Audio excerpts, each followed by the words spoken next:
तस्करी शो है। पहली बात तो नेटफ्लिक्स का पहला शो है इस साल का 2026 का, और नेटफ्लिक्स को अभी अभी 10 साल कंप्लीट हुए हैं।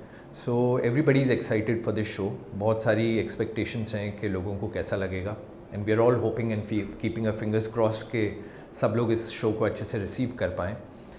शो के बारे में जैसे कि नाम में है तस्करी, स्मगलिंग, तो इस बार पहली बार ऐसा कंटेंट बनाया है नीरज सर ने दैट जो कस्टम ऑफिसर्स के पॉइंट ऑफ व्यू से तस्करी को दिखाएगा। हमने तस्करी देखी है बहुत सारी फिल्मों में, बहुत सारे शोज़ में कि वो होती है, बट कस्टम ऑफिसर्स को उसके सेंटर में रखते हुए ये पहली बार है कि कुछ बनाया गया है। तो आई एम श्योर कि लोगों को अच्छा लगेगा और इंटरेस्टिंग लगेगा। जी, हमने लास्ट ईयर ये किया था, लास्ट ईयर शूट किया था 2025 में।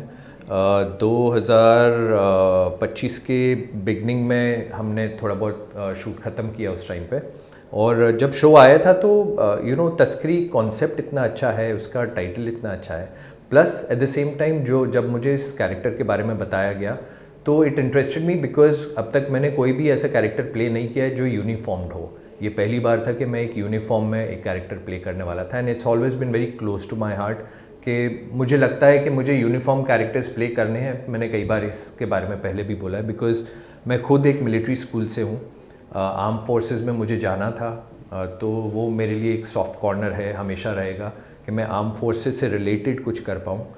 एंड यूनिफॉर्म के लिए स्पेशली मुझे कुछ ऐसा करना था कि जो यूनिफॉर्म्ड स्टाफ होता है ना, इसमें मुझे बहुत ज़्यादा मौका नहीं मिला, क्योंकि आपने ट्रेलर में भी देखा होगा कि मैं सिविल क्लोथ्स में दिखाई दे रहा हूँ।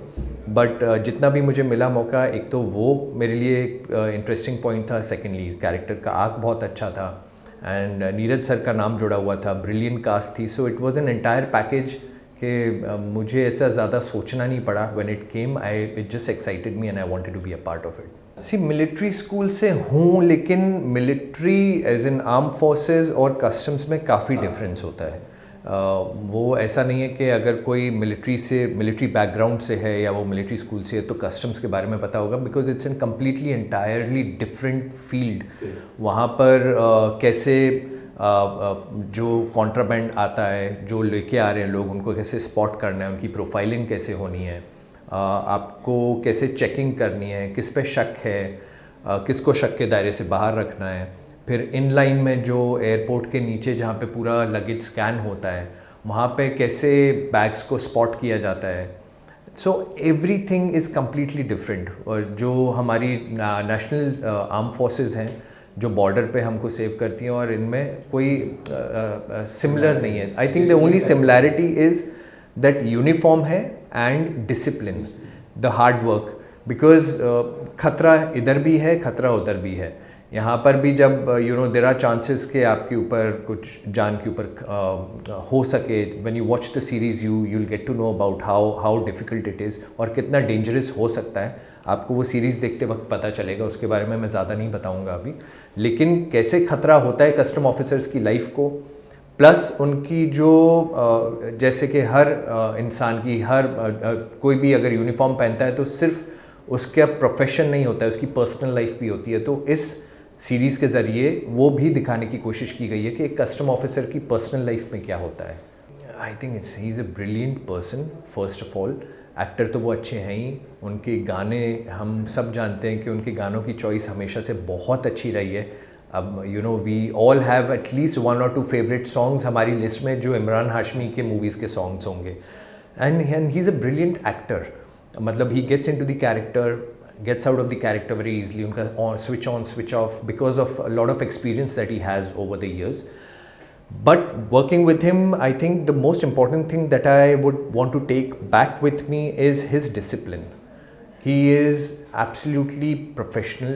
वो जब सेट पे आते हैं तो it is only work.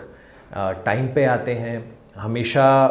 he is well rehearsed with the scene. He knows his lines really well. He knows what is happening in the scene.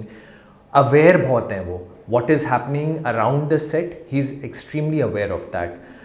कई बार होता है कि हम लोग we take it lightly after reaching a point, we say यार overconfidence आ जाता है। He is not that person, he is absolutely grounded. He knows that every project he has to put in the same kind of hard work.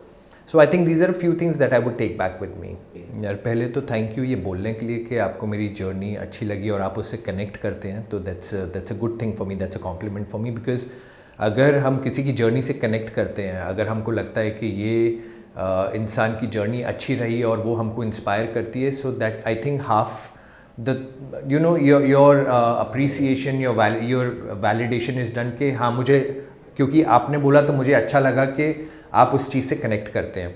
C Akshay, I would say the struggle and hard work हर किसी को करना पड़ता है इसमें, you know there is nothing that you can't run away from it, हर इंसान करता है। बट और मेरे से बहुत ज़्यादा टैलेंटेड और मेरे से बहुत ज़्यादा हार्डवर्क करने वाले बहुत सारे एक्टर्स हैं, ऐसा नहीं हो कि मैंने कुछ अलग किया है। Yes, I am prepared to when the opportunity comes, I am prepared, मैं बेस्ट डिलीवर करने की कोशिश करता हूँ, वो कोशिश हमेशा करते रहनी चाहिए। बट आई वुड से लक इसमें बहुत बड़ा फैक्टर भी प्ले करता है, आप किस टाइम पे सही वक्त पे सही जगह हैं कि नहीं हैं, वो भी बहुत मैटर करता है। And it's not only in front of the camera, I think for public figures, for actors और जिनको लोग जानते हैं, चाहे वो पॉलिटिक्स में हों, चाहे वो फेमस एंटरप्रेन्योर्स हों, चाहे वो एक्टर्स हों, anybody who is in the public I think a lot matters how you conduct your self outside the set also. मैं एक्टर हूँ तो मैं उस सेट की बात कर रहा हूँ, लेकिन सिर्फ ये नहीं है कि सेट कैमरा के सामने आप क्या एक्ट कर रहे हैं, बहुत ज़रूरी है अच्छे रिलेशनशिप्स बनाना। लोग आपके बारे, जैसे आपने बोला कि आप मेरी जर्नी से कनेक्ट करते हैं, आप मेरी पर्सनल जर्नी से कनेक्ट करते हैं, तो मुझे लगता है कि हर इंसान को के साथ आपका रिलेशनशिप कैसा है। I am not saying that please people pleaser बनना ज़रूरी नहीं है, but at the same time how you conduct yourself, how you show your real self to people, I think that's very important. And बस लगे रहो यार, काम करते रहो, जो आ रहा है उसमें don't shy away from any work, कोई काम छोटा बड़ा नहीं होता है, बस लगे रहो। एक बहुत ही ऑनेस्ट बात बोलूँ आपको, आई थिंक ये बोलना ज़रूरी है कि जब कोई इंसान अच्छा करता है या कोई इंसान एक मुकाम पर पहुंच जाता है तो हम उन्हीं की बात करते हैं। तो हमको क्या होता है, we don't talk about people who we feel are not successful, although वो अपनी ज़िंदगी में अपने तरीके से वो सक्सेसफुल हैं, लेकिन वो मे बी सोसाइटी के नॉर्म्स के हिसाब से वो सक्सेसफुल नहीं हैं या वो एक मुकाम पर नहीं पहुँचे हैं। तो ऐसा नहीं है कि उन लोगों ने गलत चॉइसेस की हैं। मुझे लगता है कि इसमें ये कहना थोड़ा सा गलत होगा अगर मैं बोलूँगा कि मैंने चूज़ किया, मैंने ये डिसीजन लिया, सब अपने आप होता है यार। मैं इस चीज़ का क्रेडिट कम्प्लीटली नहीं ले सकता। Yes, we do make choices, हम कई बार सही चॉइस, कई बार गलत चॉइस करते हैं, हम प्रोज एंड कॉन्स को मेजर करते हैं, हमको लगता है कि ये चीज़ हमारे लिए बेटर वर्क कर रही है तो हम कर लेते हैं। बट जब हम हाइंडसाइट में देखते हैं, पीछे मुड़ के देखते हैं, तो हमको लगता है कि हाँ यार ये चॉइस अच्छी थी। लेकिन जब हम उस सिचुएशन में होते हैं तो it is always about survival. आपको उस टाइम पे, अगर जैसे आपने बोला कि मैंने उत्तरन से मूव ऑन कर लिया, बिकॉज मे बी उस टाइम पे मैं थोड़ा सा सिक्योर था, मुझे लग रहा था कि ठीक है मैं इस टाइम पे अफोर्ड कर सकता हूँ कि मैं थोड़ा ब्रेक ले लूँ, या मैं उत्तरन से मूव ऑन कर लूँ, या मैं टीवी से ब्रेक लेके थोड़ा सा फिल्म्स के लिए ट्राई कर लूँ, because I could afford it that time, I made some money through television. लेकिन ऐसा नहीं है कि वो मेरी चॉइस वही चॉइस होती अगर मेरे पास ये ऑप्शन नहीं होता या मेरे पास ये रिसोर्सेज नहीं होती, तो वो चॉइस शायद बदल भी सकती थी। So I feel it's great that आपको और लोगों को लगता है कि मेरी चॉइसेस अच्छी रही हैं। I try and do my best, but lot of times I think it's also what is coming to me. लोग मुझे कैसे देख रहे हैं, डायरेक्टर्स और कास्टिंग डायरेक्टर्स मुझे किस लाइट में देख रहे हैं, अगर मैं उनको दिख रहा हूँ कि मैं परफॉर्म कर सकता हूँ या मैं इस रोल के साथ जस्टिस कर सकता हूँ और वो मुझको वो ऑफ़र कर रहे हैं, तो आई थिंक वो चॉइस उनकी है, वो चॉइस मेरी नहीं है, कहीं हमेशा मेरी चॉइस नहीं है। See, I think Jubilee is one of the most well-made series of India. Vikramaditya Motwani, we all know he's a brilliant director. उनकी स्टोरी टेलिंग का जो अंदाज़ है वो बहुत ही अच्छा है, and the way he gets work out of his actors, वो पूरा जो वर्ल्ड क्रिएट करते हैं, he is brilliant at that. And so jubilee I think has been a great learning experience for me, because जब jubilee मैंने किया वो Covid के बाद था। कोविड के टाइम पे सबको इंडस्ट्री पूरी रुक गई थी, काम नहीं हो रहा था। So a lot of insecurity was there कि अब क्या होगा। उसके पहले मेरी एक फ़िल्म रिलीज़ हुई थी, बट उसके बाद लोगों की मेमोरी बहुत शॉर्ट होती है, तो how to do a comeback. And Jubilee I was very grateful and कि मुझे वो अपॉर्चुनिटी मिली एंड मैं उस इतने बड़े प्रोजेक्ट का हिस्सा बन पाया and I had the opportunity to work with Vikramaditya Motwani. तो it was just a blessing, a brilliant cast, amazing direction, and I was a small part of that series. But मेरे लिए उस चीज़ ने वर्क बहुत किया, क्योंकि a lot of casting directors, a lot of directors जिनसे मैंने कभी बात नहीं की थी, बहुत सारे एक्टर्स, सीनियर एक्टर्स जिनसे मेरा कभी मेरी ऐसे पर्सनली बातचीत नहीं हुई थी, they reached out to me and they called and messaged and said that you've done a good job. So I think वो that was a huge reassurance कि yes, I'm going on the right path. जी Hansal sir के साथ कुछ कर रहा हूँ मैं, हो गया है हमारा शूट, लेकिन अभी मैं ज़्यादा बोल नहीं पाऊँगा उसके बारे में। क्या जॉनरा है, किस टाइप का, उस बारे में कुछ बताना चाहेंगे?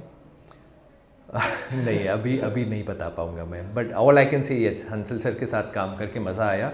He is again one of those brilliant directors. जैसे आई बिन ब्लेस्ड कि मैंने कुछ अच्छे डायरेक्टर्स के साथ काम किया है, और अभी नीरज सर के साथ तस्करी आ रहा है। So these are some one of the top notch directors of our industry जिनके साथ मैंने अब तक काम किया है। And I just pray and hope कि ऐसे ही चलता रहे। होता है ऐसा, आई थिंक सबके साथ होता है वो। There is nothing wrong in that also, and there is nothing, I wouldn't say कि इसमें कुछ ऐसा बहुत बड़ी बात है।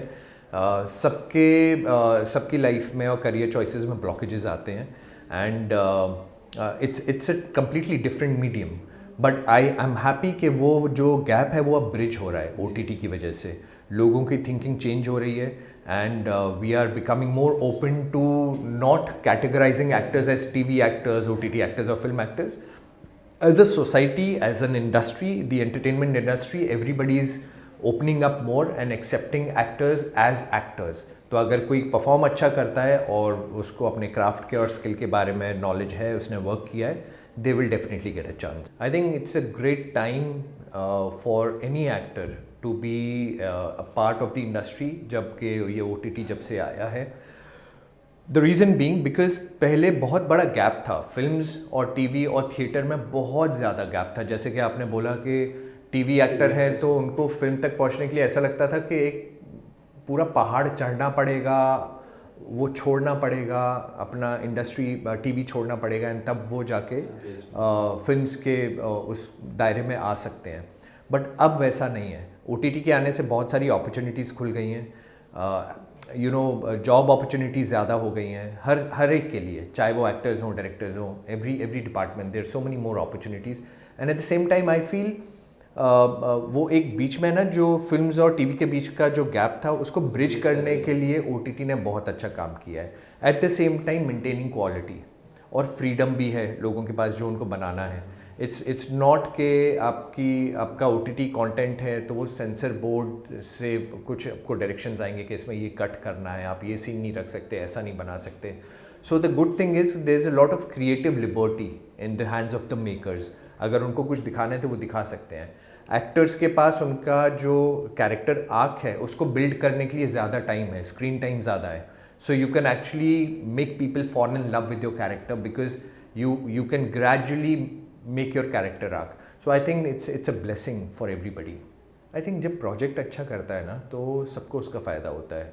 मुझे लगता है कि अभी जो ज़िद्दी गर्ल्स रिलीज़ हुआ था पिछले साल, ज़िद्दी गर्ल्स को बहुत ज़्यादा लोगों ने रिसीव नहीं किया, तो लेकिन कैरेक्टर उसमें बहुत अच्छा था। I was playing a professor in that, and whoever watched they said कि नंदिश हमको बहुत अच्छा लगा तुम्हारा जो किरदार था उसमें प्रोफेसर धर का, बट बहुत ज़्यादा लोगों ने वो सीरीज़ देखी नहीं। तो in fact I would request everybody to watch Ziddi girls, it's on Amazon, या प्लीज़ वॉच इट। एंड तो वो मुझे लगता है थोड़ा सा कि उसको और थोड़ा अप्रिसिएशन मिलना चाहिए था, because it's a beautiful concept, it's a beautiful story, and some amazing actors that we got a chance to work with. बहुत सारी, बहुत लंबी लिस्ट है, बहुत लंबी, बट मैं बस ये चाहूँगा कि मैं ऐसी स्टोरीज़ का पार्ट बनूँ जो मीनिंगफुल हों. कैरेक्टर कोई भी हो, स्टोरी शुड बी मीनिंगफुल, कुछ मैसेज हो स्टोरी में, और हमारी सोसाइटी को चेंज करने का या सोसाइटी में एक थॉट प्रोसेस को इवोक करने का उसमें ताकत हो. तो I am open to any sort of characters. यार everybody, I feel every star has the most common thing in every star is that they're hard working. वो हार नहीं मानते हैं. And this is not only for stars, this is for in general in life. अगर आपके अंदर ताकत है गिर के उठने की, तो you will reach where you want to reach. So I think this is one common thing that everybody who has reached the top has it in them. बिल्कुल मुश्किल नहीं है. It's very easy. Just be real. अगर if you trying to be somebody on social media जो आप नहीं हैं, और आप एक्स्ट्रा पोर्ट्रे करने की कोशिश कर रहे हैं, पुश करने की कोशिश कर रहे हैं, तो मुझे लगता है कि वो थोड़ा डिफ़िकल्ट हो जाता है, स्ट्रेसफुल हो जाता है कि आपको कंटेंट डालना है, कुछ बनाना है, आपको एक वे में अपने आप को प्रेजेंट करना है.